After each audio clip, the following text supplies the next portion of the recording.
I think the main thing is, and this is advice we give to everyone we speak to really, before you even think about fundraising, you need to have some familiarity with the market. You need to understand True.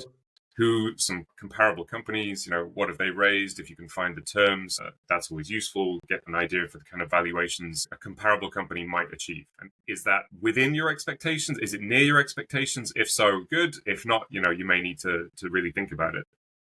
A lot of companies, for example, will approach VCs or angels looking for investment, and they're not even really like a venture backable company. And that's a big problem for VCs. They want, billion-dollar outcomes, if not multi-billion-dollar outcomes.